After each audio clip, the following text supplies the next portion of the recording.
저 한번 봐주실래요? 아무 생각 안 나시죠? 걱정 안 되시나요? 예, 남 목사님 늘 인도하던 예배여서 남 목사님 아닌 사람이 예배 인도 제대로 할 수 있을까? 예, 10,000번도 더 해본 예배인데 저도 처음 하는 것처럼 쉽지는 않습니다. 그래서 저보고 한번 봐달라는 거예요. 여러분도 여러분과 같이 예배하는 사람들 한번 바라봐 주세요. 무표정으로 말고 표정을 좀 가지시고. 제가 하루는 저희 교회, 제가 목회할 때 저희 성도님들과 함께 다른 교우 결혼식에 참석해서 우리가 점심을 먹기 위해서 다 가지고 와서 쭉 큰 테이블에 앉았어요. 권사님도 있고 집사님도 있고 누구도 있고 쭉 이렇게 한 7, 8분이 앉아 있는데 갑자기 그분들이 살아왔던 삶의 무게 그리고 개인이 경험한 사연들이 제 마음속에 훅 하고 들어오는 거예요. 그래서 순간 너무 놀래고 제가 같이 밥을 먹을 수가 없어요. 너무 아픈 사연들을 가지고 있는 분들이라. 여러 가족들로 말미암아서 이런저런 사연들을 가지고 다 한 분 한 분이 힘들고 어려운 세월을 살아오신 분들의 그 삶이 제 마음속에 담겨서 제가 같이 식사를 못 하겠더라고요. 아무 생각도 없이 그냥 얼른 일어나서 죄 없는 자판기에 가가지고 커피를 뽑을 수밖에 없었어요. 그래서 제가 지금 여러분들을 유심히 바라보는 거예요. 어떤 사연들을 안고 계실까? 제가 천안열매교회 출석한 지 2년 반이 다 돼갑니다. 그동안 여러 성도님들이 많은 것들을 경험했습니다. 참 힘들고 아픈 시간을 보낸 분도 계시고 사랑하는 아들을 천국에 보낸 이도 있고 남편이 먼저 주님 앞에 간 성도님도 계시고 사업을 하면서 이런저런 어려움들을 당하기도 하고 인간관계의 어려움도 있고 부모님 때문에 힘든 자식들도 있지만 자식들 때문에 힘든 부모님들도 계시고 여러분이 남에게 말하지 않아도 여러 사연들을 갖고 계시는 거죠.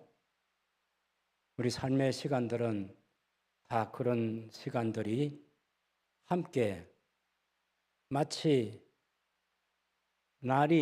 날줄과 시줄처럼 그렇게 엮여져 있는 것처럼 우리의 시간들이 다 그런 시간들로 채워져 있습니다. 힘들고 어려운 시대를 살아간다. 어느 시대 성도들에게 해당되지 않은 단어이겠습니까? 오늘 우리가 읽었던 이 본문을 보면 예수님께서 태어나셨을 때 예수님 탄생하신 주전 6년경에 그 시대를 살았던 시몬이라는 이 할아버지가 겪은 지난 수십 년간의 삶의 여정 속에 이 할아버지가 겪었을 삶을 생각해 보면 너무나 어렵고 힘든 그 시대의 삶인데 성경은 이 사람을 소개하면서 어렵고 경건한 사람 시몬이라고 이렇게 소개하고 있습니다. 그 어렵고 힘든 세월을 살면서도 어렵다는 것은 올곧은 삶을 살았다는 것이고 경건하다는 것은 하나님께 집중해서 하나님 중심으로 삶을 살았다는 그런 삶의 표현입니다. 그래서 25절에 있는 것처럼 예루살렘에 시몬이라 하는 사람이 있으니 이 사람은 의롭고 경건한 경건하여 이스라엘 위로를 기다리는 사람이라 그렇게 얘기하고 있는 거죠. 저는 이 사람 생각하면서 오늘 여러분들도 생각하고 우리가 어떤 시대를 살아도 의롭고 경건한 사람으로 살아야 된다라는 이 말씀을 드리고 싶은 거죠. 그래서 본문 25절에서 32절까지 이미 우리가 읽었지만 그 다음에 이제 이 시몬이라는 사람이 이스라엘의 위로를 기다린다는 것은 그 시대가 힘들고 어려운 나머지 하나님께만 소망을 둘 수밖에 없는, 하나님께서 그리스도를 이 땅에 보내시는 데만 소망을 두고 산 사람이라 이렇게 말할 수 있겠죠. 제가 여러분이 성경 해석을 좀 해드리려고 합니다. 제일 첫 번째 필요한 것은 25절에 보면 번역에서 생략된 단어가 있어요.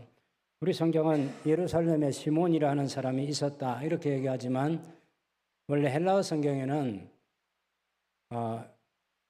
보라, 그런데 보라 이 말이 들어있어요. 카이이두라는 그런 헬라 말인 그리스어인데, 그런데 보라, 시몬이라는, 예루살렘에 시몬이라는 사람이 있었다 이렇게 얘기하는 거예요. 이 성경을 읽는 독자들에게도 그 주의를 환기시키는 거죠. 그런데 보라, 어떤 데냐면은 예수님께서 탄생하셨어요. 천사들이 나타나셔서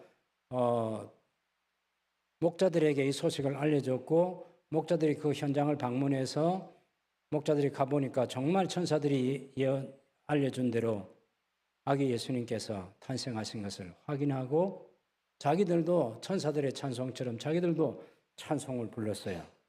그리고 예수님께서 할례할 날이 되어서 난지 8일 만에 할례를 받으셨고, 지금은 성전에 올라가서 비둘기를 드려서 하나님께 정결 예식을 가지려고 했던 바로 그 시간에, 그런 역사적인 상황 속에 로마 제국의 황제가 있고 율리우스 카이서가 있는 거죠.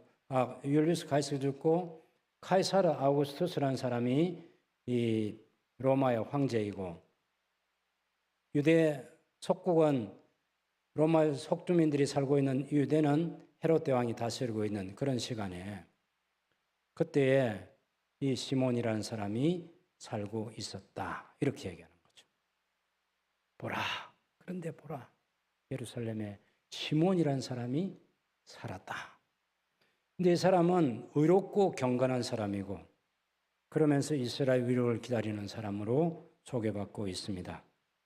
그 다음에 또 하나 우리가 주목해 봐야 될 것은 25절에서 32절까지 나오는 주라는 단어가 나와요. 헬라어로 하면 큐리오스인데 주님이라는 말이죠. 그런데 그 주님이 예수님을 가리키는 주도 있고 여호와 하나님을 가리키는 주도 있어요. 우리 성경이 번역할 때 좀 더 신중하게 생각했으면 좋았을 뻔한 것이, 구약 성경 말라기까지 나오는 여호와라는 이름이 마태복음부터는 크게 안 나와요. 주가. 그런데 자세히 들여다보면 여호와를 가리키는 주도 있고 예수님을 가리키는 주도 있어요. 그리고 이것을 좀 표기를 해줬으면 좋겠는데 그게 없지만 제가 여러분에게 알려드리겠습니다. 26절에 보시면 주의 그리스도라고 할 때 이것은 주의 그리스도, 헬라 말도 똑같습니다. 그런데 이것은 예수님께서 아주 가난아기로 탄생하셨을 때니까 오시는 분이 아기가 그리스도잖아요. 그러면 이 주는 여호와의 그리스도, 그렇게 해야 이해가 됩니다. 주는 여호와이십니다. 그 다음에 30절에도 주의 구원할 때 여호와의 구원, 당신의 구원, 이때는 주라는 고유대명사를 쓰지 않고 인칭대명사 당신을 썼지만 그 당신의 구원이 가리키는 것은 여호와의 구원으로 이렇게 보는 것이 좋겠습니다. 그 다음에 32절에도 주의 백성이라는 말이 나오는데 이것도 여호와의 백성, 당신의 백성, 여호와의 백성 그렇게 이해하면 좋겠습니다. 그런데 여러분 27절에 보면 이 시몬이 성령의 감동으로 성전에 들어가는데 마침 부모가 율법의 관례대로 행하고자 하여 성전에 올라갔다. 아기 예수님을 데리고 올라갔다. 이런 표현인데 그 율법의 관례가 있는데 율법의 관례가 뭐냐 하면 아이를 낳으면 산모가 날수가 어느 찰 때까지 아들은 33일, 또 따님을 낳았을 때는 66일, 요 기간이 지나야 하나님 앞에 정결 예식을 해서 하나님 앞에 번제도 드리고 감사제도 드릴 수 있는 그런 게 필요한 거죠. 그래서 올라가는 건데 이것은 레위기 12장 6절에서 8절에 나오는 말씀대로입니다. 같이 한번 읽어보면 좋겠습니다. 여러분 한번 보시고 26절 레위기 12장 6절에서 8절까지 같이 읽습니다.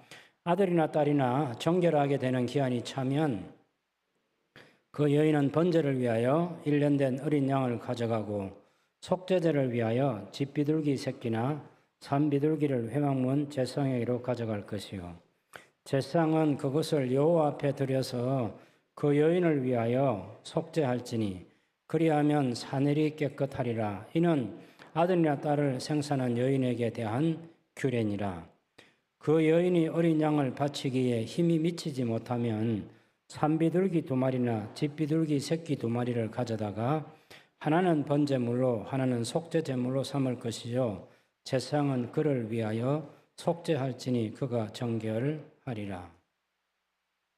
경제적으로 아주 가난하게 살 수밖에 없었던 사람이 예수님의 법적 책임자인 요셉과 성령님으로 말미암아 아기 예수님을 낳았던 마리아의 이 가정의 삶의 모습인 거죠. 산비둘기 2마리, 집비둘기 새끼 2마리 둘 중에 하나를 가지고 가는 거죠.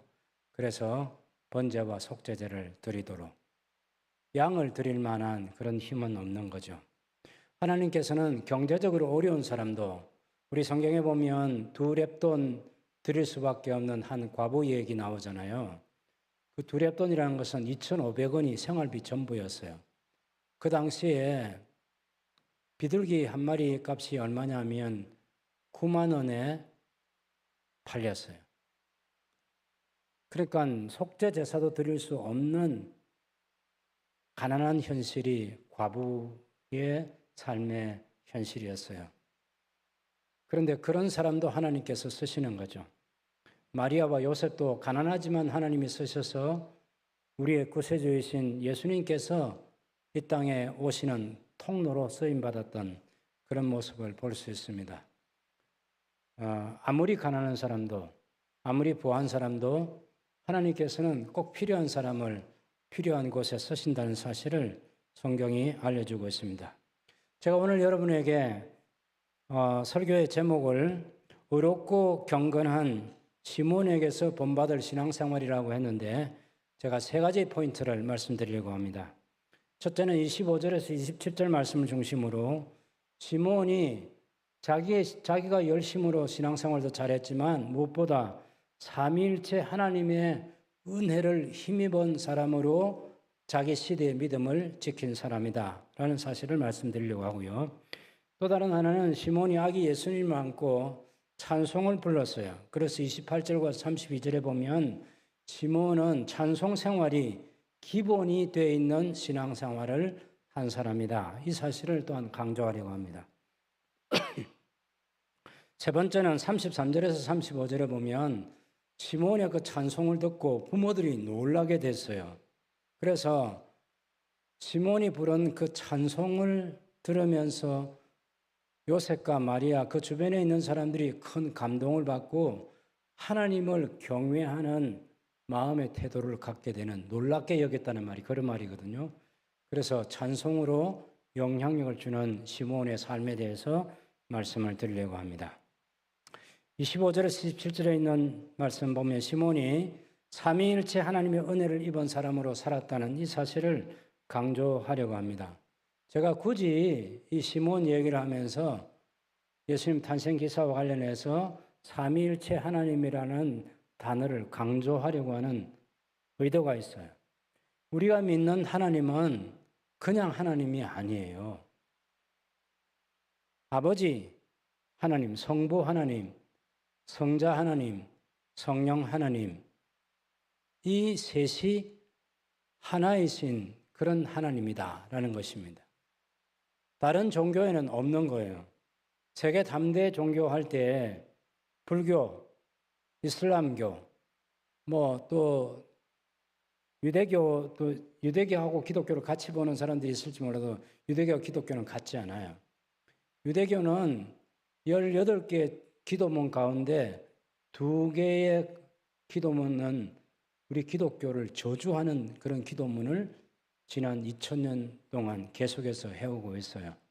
거기는 하나님을 믿는데 여호와 유일신을 섬겨요. 예수님을 하나님으로 구세주로 받아들이지 않아요. 그래서 유대교하고 우리 기독교는 다른 종교예요. 그냥 이스라엘 하면 너무 감성적으로 접근하기 쉬운데 그러지 않습니다. 물론 제가 그 이스라엘도 구원받기를 바라는 마음은 여러분과 꼭 같이 가지고 있지만 이스라엘은 여호와 유일신을 섬기고 우리 기독교는 삼위일체 하나님을 섬긴다. 그런 면에서 구별된다는 것입니다. 뿐만 아니라 이슬람도 알라라는 유일신을 섬기잖아요. 우리는 알라라는 그런 유일신도 아닐 뿐만 아니라 여호와 하나님, 예수 그리스도 하나님, 성령 하나님, 이 셋이 하나이신 하나님을 섬기는 정말 유일무이한 종교가 기독교입니다. 그리고 불교 신자들을 우리가 폄하하거나 불교에서 또 지도자로 섬기는 그런 스님들을 우리가 낮춰 볼 필요는 없지만 거기는 하나님이 안 계세요. 신이 없다는 거예요. 그래서 제가 듣기로는 철학이라고 그렇게 얘기하잖아요. 불교는 철학이다. 왜? 신이 없으니까. 종교가 성립이 안 되는 거죠. 물론 자기 자신이 신이 되면 모르겠지만 그것도 아니잖아요. 어쨌든 우리가 성경을 읽은 사람들이 삼위일체, 우리가 믿는 하나님은 셋이 하나이신 성부, 성자, 성령 하나님을 삼위일체로 믿는 하나님이다. 이걸 너무너무 소중하게 생각해야 돼요. 그것 때문에 우리 신앙생활에 자긍심도 가져야 되고요.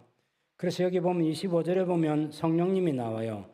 성령님께서 시몬 위에 머무셨다 이렇게 나오고 26절은 성령님의 지시를 받았다고 말하고 27절은 성령님의 감동으로 성전에 들어가서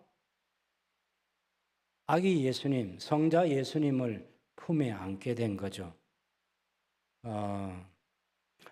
그 다음에 26절에 보면 아까도 말씀드렸지만 주의 그리스도라고 할 때 여호와 하나님, 30절 주의 구원, 여호와의 구원, 32절에 주의 백성, 여호와 백성. 그래서 성령 하나님 먼저 나오고 성자 예수님도 나오고 성부 하나님 여호와도 나오고 있는 것이 우리가 함께 읽었던 본문입니다.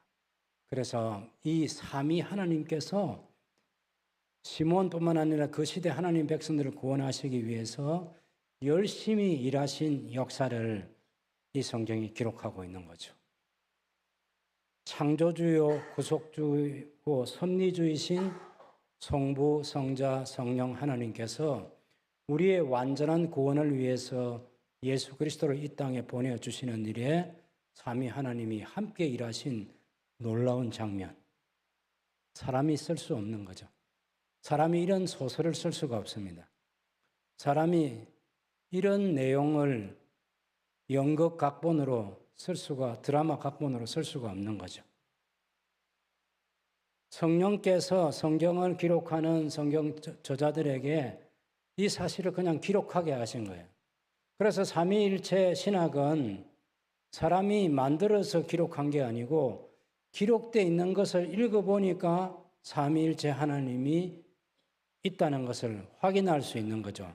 그래서 저와 여러분이 우리가 믿는 하나님은 삼위일체 하나님이시다. 그렇게 믿으시죠?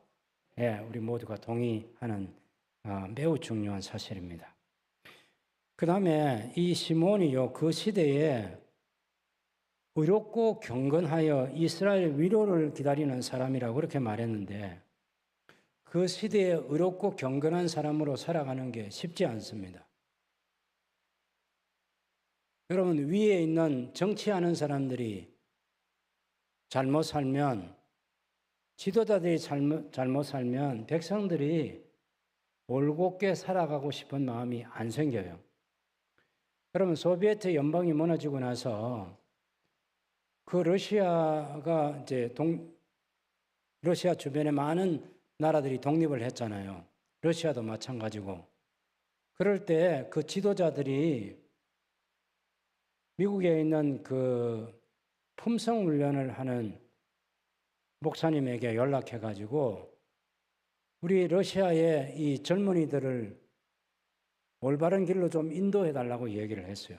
왜냐하면 그 소비에트 연방 공산 국가로 있을 때는 몰랐는데 나중에 그 진실이 다 드러나게 되니까 얼마나 많은 사람들이 해먹었는지. 그래서 그 젊은이들이 충격을 받아가지고 우리도 멋대로 살아가자, 그런 사람들이 생겨나기 시작한 거예요. 여러분, 세상에 아무리 지도자들이 잘못돼도 우리가 멋대로 세상을 살겠다고 하면 결국은 손해를 우리가 받게 돼요. 그런 때라도 올곧게 살아야 되고 하나님 중심으로 살아야 되고 하나님께서 주시는 소망을 가지고 살아야 되는 거죠. 여러분, 헤롯 왕실과 권력의 신현노릇을 했던 사람들이 그 당시에 종교 지도자는 대제사장이었습니다. 이 헤롯 왕이 자기가 임명한 대제사장이 이 시몬이 경험한 사람만 해도 7명이나 돼요. 원래 대제사장은 사도 교열이 맡아가지고 종신직이에요. 아버지가 죽고 나면 그 아들이 대제사장이 되고, 그렇게 하는데 이 시대는 헬라 제국 주전 175년부터 헬라 제국의 안티오코스 에피파네스 4세가 그래서 지배할 그때부터는 대제사장을 왕이 임명하는 거예요. 자기 마음대로. 그 종교 지도자가 관리하는 성전 건고의 어마어마한 돈들을 빼앗기 위해서죠. 그래서 꼭두각시를 세우는 거예요. 그리고 그 존귀하고 존귀한 대제사장 직분을 받기 위해서 그런 정치 지도자들에게 뇌물을 갖다 바치고 임명을 받고, 그 사실을 여러분 백성들이 알고 있는 거죠. 특별히 예루살렘에 시몬처럼 살고 있는, 성전이 있는 예루살렘의 주변에 살고 있는 사람은 더더욱 그 사실을 알게 되는 거죠. 그래서 사람들을 죽이고 권력을 유지하기 위해서 사람들을 죽이고 권력을 유지하기 위해서 뇌물을 주고받고, 그렇게 해서 대제사장이라는 옷을 화려하게 입고 있고 절기를 주관하고 있는 그런 것들을 성전에 가까이 있는 사람들은 더더욱 그 사실을 알고 있는 거죠. 의롭게 사는 것, 하나님 중심으로 사는 것 쉽지 않습니다. 여러분, 우리 남 목사님께서 한 주간의 생활을 엉망진창으로 하셨다가 주일날 이 강단에 서서 예배를 인도하고 말씀을 전한다고 생각해 보십시오. 여러분이 온전한 마음으로 예배를 드리겠습니까? 우리 한국 교회를 이끌고 있는 목사님들이 전부 다 삶이, 용서하십시오마는 이 전문 용어로 개차반이라는 그런 단어 기억하시죠? 우리 목사님들의 삶이 그런 삶을 살다가 주일날 강단에 서신다면 이 교회에서 신앙생활 하시겠습니까? 아니, 모든 교회 지도자가 돈을 모아가지고 자기의 삶을 유지하고 자기 삶을 쾌락을 누리는 데 사용한다고 하면 여러분이 헌금 생활을 하시겠습니까? 우리가 한 헌금을 우리 재직회가 관리하지 않고 당의 감독을 받는 재직회가 우리 재정을 관리하지 않고 목사 마음대로 재정을 사용하면 헌금할 사람이 누가 있겠습니까? 근데 그 시대에, 이 성경이 기록된 이 시대에 그때 제사장이 성전을 관리하면서 헌금을 한 성도들에게는, 신자들에게는 너무나 부당하고 가슴 아픈 그런 일들이 많이 일어났던 시대입니다. 그런데도 시몬은 낙심하지 아니하고 의롭고 경건하게 살았습니다. 무엇을 바라보면서? 하나님의 위로를 기다렸습니다. 하나님께서 보내실 메시아를 기다리는 거죠. 여러분, 제가 그 다음에 도표 하나를 보여주는데 거기 보면 헤롯 대왕 시대에 헤롯이 임명한 7명의 대제사장들.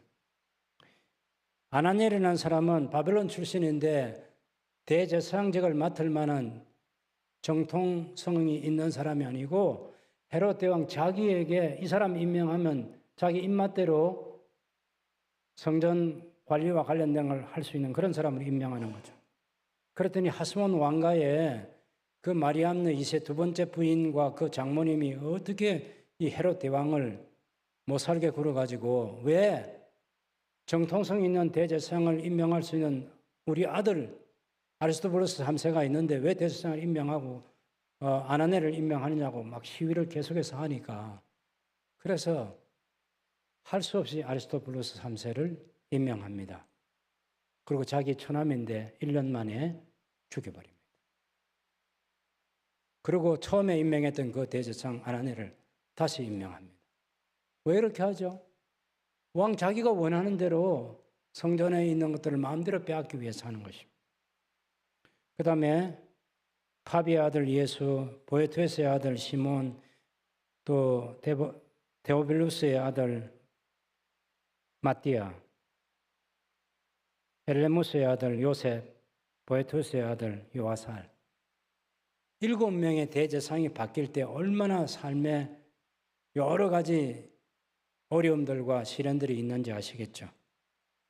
시몬은 그런 역사적인 시간에 삼위일체 하나님의 은혜를 입은 사람으로 성령께서 시몬이 머물러 계시고 또 자기가 기록된 토라를 읽고 율법을 읽고 또 선지자들이 예언한 메시아가 올 것에 대한 소망을 가지고 자기 시대를 살았던 거죠.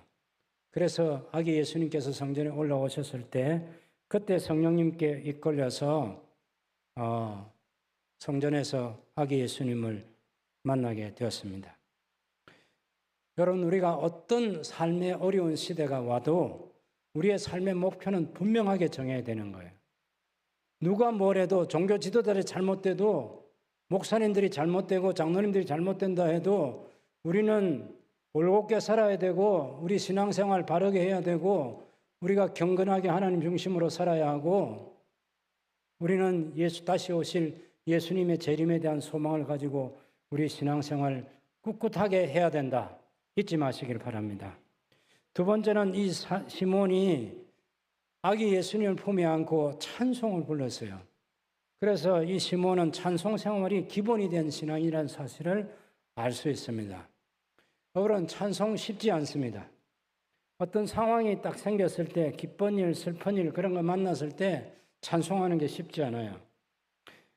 여러분, 누가복음 2장 20절을 보면 목자들은 아기 천사들이 알려준 대로 찾아가서 아기 예수님을 만나고 보았을 때 그 천사들이 일러준 말이 그대로 성취되었을 때 찬송을 불렀어요.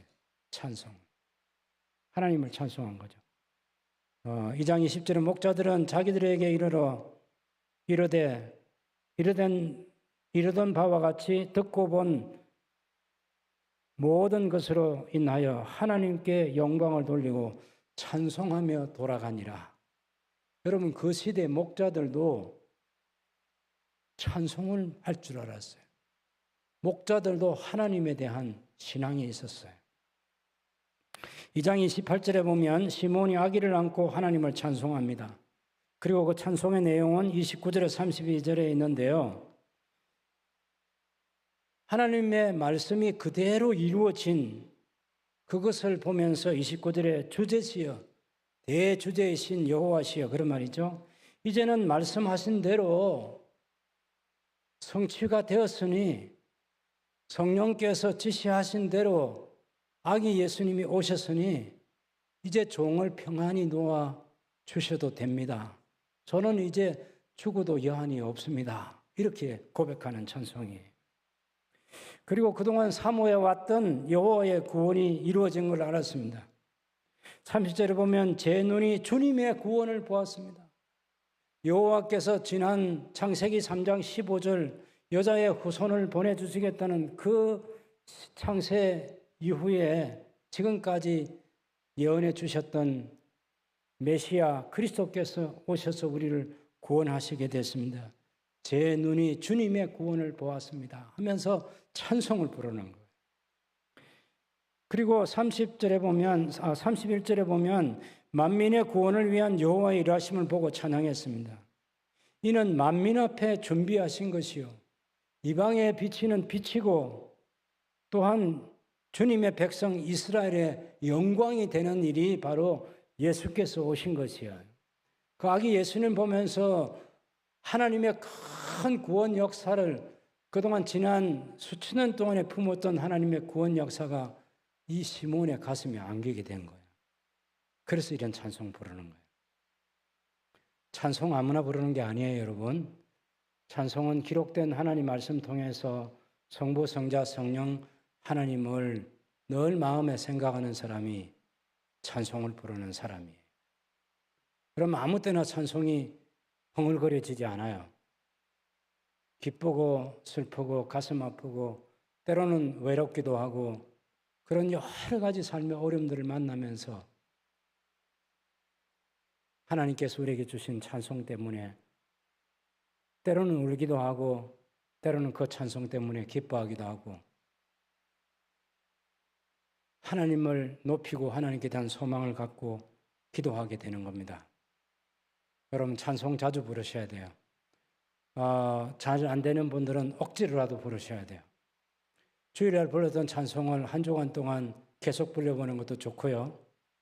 또 아니면 우리 찬양팀이 늘 찬송 인도하는 그런 것들도 우리가 잘 아는 찬송 또 때로는 모르는 찬송 알려주는 찬송 그런 것들도 기억해 두었다가 메모해 두었다가 집에 가서 지금은 유튜브로 모든 찬송이 다 나옵니다.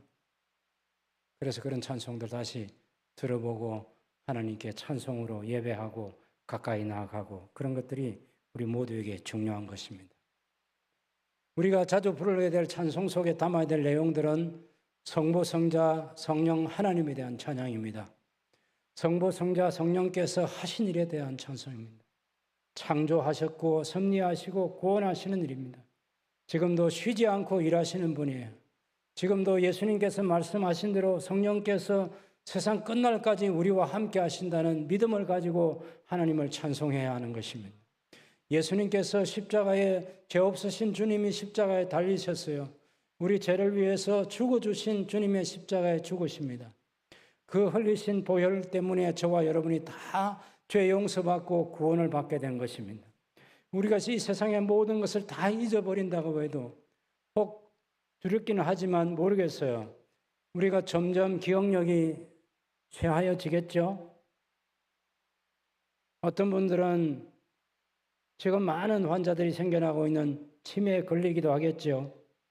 목사라고 예외일 수 없고 장로님이라고 집사님, 권사님이라고 예외일 수가 없습니다. 오랜 신앙생활 하신 분들에게도 하나님을 삼위일체 하나님, 예수님의 십자가 이런 것들을 잊어버릴 수도 있어요, 여러분. 혹 기억하지 못하는 그런 분에게 제가 제발 부탁하는데 절대로 잔인한 질문을 하지 마세요. 권사님, 예수님께서 어떤 분인가요?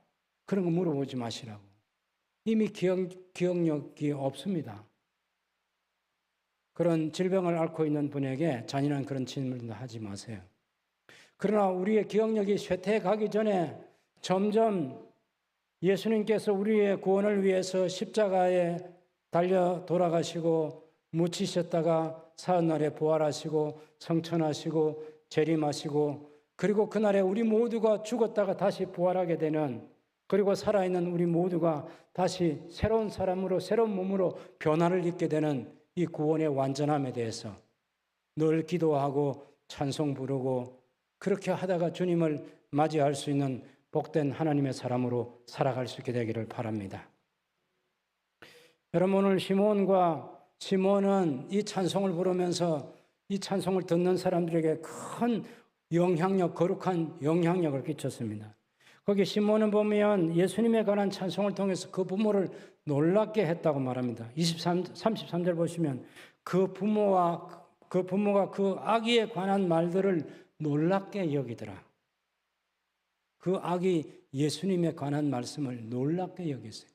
경외하는 시몬이 부르는 그 찬송에 들어있는 내용, 예수님을 중심으로 한 그 내용, 하나님의 구원 역사에 대한 그 내용, 하나님께서 온 세상 만민을 구원하실 구원 계획에 대한 그 찬송의 내용, 그것이 누구를 통해서 이루어지죠? 예수님을 통해서 이루어지는 거죠. 그래서 하나님을 경외하는 마음의 태도를 가지고 놀라게 됐다. 이렇게 말하고 있는 거죠. 여러분, 그리고 시몬은 요셉과 마리아에게 축복을 했습니다. 예수님을 통해서 어떤 일이 일어날 것인가를 말을 한 것입니다. 거기는 기쁜 소식도 있고 가슴 아픈 일들도 일어나게 될 거라고 얘기하는 거죠. 이스라엘 전체가 예수님 때문에 무너지기도 하고 다시 일어서기도 하고, 예수님에 대한 사람들이 예수님에 대해서 취하는 그 태도 때문에 어머니 마리아의 가슴에는 큰 상처가 되는 찌르는 목과 같은 그런 아픔이 있게 될 수도 있고, 여러분, 우리 예수님께서 십자가에 달리신 그때 그 모습으로 잠깐 한번 상상해 보시죠. 예수님은 양쪽에 그 시대에 로마에 저항하는 사람 두 사람이 강도로 달려 있었습니다. 한 사람은 예수님을 비웃고 조롱했습니다. 그리고 또 예수님의 그 십자가 앞에서 있는 많은 사람들이 예수님을 비웃고 조롱했습니다. 십자가에서 내려오라고. 당신이 메시아면, 그리스도면, 당신이 하나님의 아들이면 내려와 봐. 그리고 당신도 구원하고 우리를 구원해 보라고. 비웃고 조롱하는 그 소리. 신음소리도 없이 십자가에 달려서 고통 가운데 있는 아들을 바라보시는 마리아의 귀에 들리는 쟁쟁한 그 소리들, 예수님을 비웃고 조롱하는 소리들. 그때 마리아의 마음이 얼마나 아팠을까요? 그런데 우리 예수님께서는 그 모든 상황 가운데서도 끝까지 침묵하시면서 7마디 놀라운 말씀들 하시고, 아버지, 제 영혼을 아버지 손에 부탁하나이다 하는 이 말씀 내뱉으시고 아버지의 품에 안기셨습니다. 그 십자가 잊어버리시면 안 되죠. 저와 여러분을 구원하고 하나님께 택하신 모든 백성들을 구원하실 십자가 사건입니다. 우리가 찬송을 가지고 다른 사람들에게 영향력을 줄 수 있는 이 성경적 사실을 여러분 마음에 새기고, 여러분이 부르는 찬송 통해서 다른 사람에게 감동을 주고 위로를 주고, 함께 찬송하면서 어깨를 어루만져 주기도 하고 따뜻하게 손 잡아주기도 하고, 우리 믿음 생활 소망을 가지고 해야 합니다. 의롭고 경건한 시므온처럼 살아야 합니다라고. 제가 오늘 아침에 말씀을 마무리 준비하면서 제가 찬송을 하나 들었는데, 여러분이 잘 알고 있는 리빙 호프라는 찬송입니다. 주 예수 나의 산소망. 예수님 때문에 사망이 끝장이 난 이 찬송 있지 않습니까? 저는 부를 때마다 눈물이 나는 그런 찬송인데, 제가 그 찬송 그 유튜브에 댓글 하나가 달려 있는 거 봤어요. 그 댓글이 뭐냐면, 이 찬송을 들으시는 분, 저를 위해서 기도해 주십시오. 제가 하나님을 인격적으로 경험하고 싶습니다. 다른 사람이 부르는 그 주 예수 그리스도로 말미암은 산소망, 죽임 당하셨던 예수께서 부활하신 그것 때문에 모든 잠자는 자가 다 부활하게 될 예수님 안에서 참 소망이 있는 그 노래를 들으면서 저를 위해서 기도해 주십시오. 저도 하나님을 인격적으로 만나고 싶습니다. 그런 구도자가 있다는 사실을 발견한 것입니다. 여러분, 길거리를 거니면서 흥얼거리는 여러분의 찬송 때문에 예수님에 대해서 관심 가질 사람들이 있지 않을까요? 여러분이 부르는 찬송 때문에 함께 신앙생활하는 성도들 가운데 위로와 격려를 받을 분이 있지 않을까요?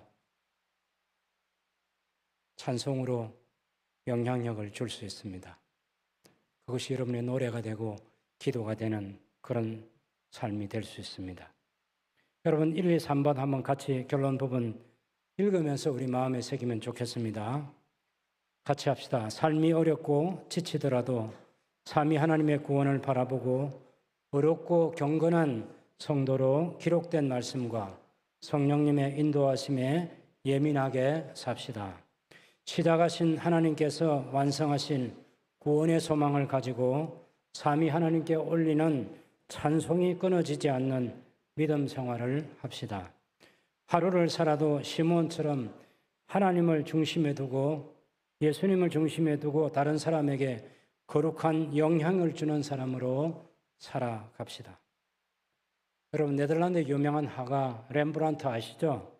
이 사람이 1656년 7월 26일 날 신용불량자가 되었고 모든 삶이 파산되었습니다. 알거지가 돼가지고 그 시 외곽에 가서 거지처럼 살면서 먹는 문제를 제대로 해결하지 못하는 10년 동안 여러분이 잘 알고 있는 탕자의 비유라는 그림 아시죠? 탕자가 아버지에게 달려가서 그 아버지가 두 손으로 품어주는 그 탕자의 비유 그 그림을 10년 동안 또 덧칠을 하고 또 덧칠을 하고 덧칠을 하면서 그 그림을 완성했습니다.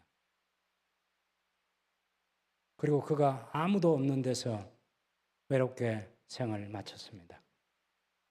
그런데 나중에 사람들이 발견하고 나서 그가 마지막 그렸던 그 그림을 그리는 그 도구 아시죠? 이젤 위에 마지막 유작으로 남긴 작품 하나가 있었는데 바로 오늘 우리 성경에 있는 누가복음 2장 25절에서 35절에 있는 아기 예수님을 품에 안은 시몬의 이 모습을 그린 것입니다.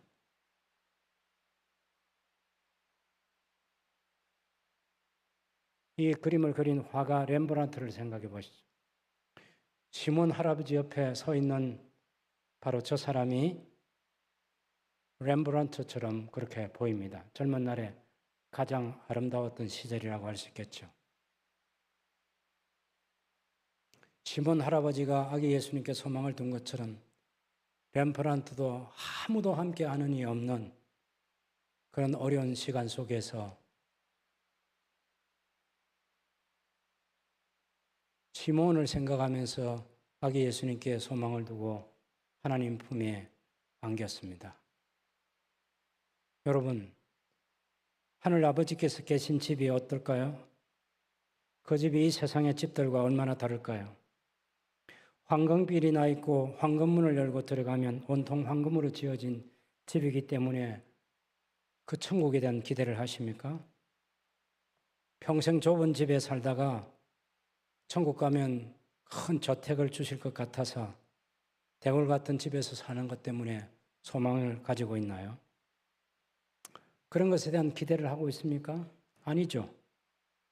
하늘 집의 특징은 바로 그 집에 우리의 하나님 아버지가 계시다는 사실이고 그 하나님 아버지께 우리를 인도해 주실 예수님이 계시다는 사실이고 그 하나님을 천국에서 아바 아버지로 부르게 하시는 성령께서 그 집에 계시다는 사실입니다. 1969년 10월 4일 날 렘브란트가 세상을 떠나던 날 그의 이젤 위에는 아기 예수를 아는 시몬이 미완성인 채로 놓여 있었습니다. 하나님의 성전이 있는 예루살렘에 하나님 백성 이스라엘의 위로를 받을 때를 기다렸던 사람 시몬, 바로 그 시몬이 되고 싶은 사람이 렘브란트였습니다. 사랑하는 성도 여러분, 우리가 살아가는 삶의 여정은 바로 다음 순간을 예측할 수가 없습니다. 아침에 남 목사님께서 제게 문자를 하나 보내주셨습니다. 지금 목사님께서 미국 재미고신 총회와 선교대에 참석하셔서 내일 월요일 날은 우리 경남노예 100주년 기념교회가 있는 폴레도 왈브리지를 선교 본부장과 함께 방문할 계획으로 비행기 티켓을 이미 다 확보해 두었습니다. 그런데 제게 보는 문자는 목사님, 부산 송도 병원에 입원해 계시는 전 여러분이 잘 알고 있는 후원하고 계시는 이경건 선교사님께서 위독하셔서 조동재 본부장께서 한국으로 급히 귀국하셔야 한다는 그런 내용이었습니다. 여러분, 예기치 않은 많은 일들이 일어납니다. 지난 한 주간에 우리 교회도 그런 일이 있었죠. 바로 김보라 사모님, 우리 전진호 전사님의 장인 되시는 분이 갑자기 돌아가셨어요. 우리는 지난 주일 예배를 마치고 돌아갈 때 우리의 성도 중에 누군가는 그런 일을 만날이라고 아무 생각 없이 돌아갔는데 그런 일들은 일어났습니다. 아무도 얘기하지 못하는 그런 일들이 많이 일어날 수 있는 거죠. 여러분 자신과 여러분의 가족들과 여러분의 친척들과 여러분의 친척들과 여러분의 친구들 그리고 여러분이 함께 신앙생활하는 교우들, 제게도 아내가 있고 아들과 며느리가 있고 손자가 있어요. 여러분에게 똑같이 있겠죠? 우리에게 무슨 일이 일어날지 우리는 아무도 모릅니다. 그리고 우리 주변에는 힘들고 어려움에 처해 있는 우리 이웃도 많이 있고 또 여러분 자신이 그런 어려움에 처해 있기도 합니다. 그래도 소망을 가지십시오라고 말씀드릴 수밖에 없습니다. 하나님께서 주실 위로를 기다리십시오. 예수님만이 우리의 소망이 되십니다. 성령 하나님께서 함께 계십니다. 예수님이 말씀하신 거 기억하시죠? 세상 끝날까지 항상 내가 너희와 함께 있으리라고.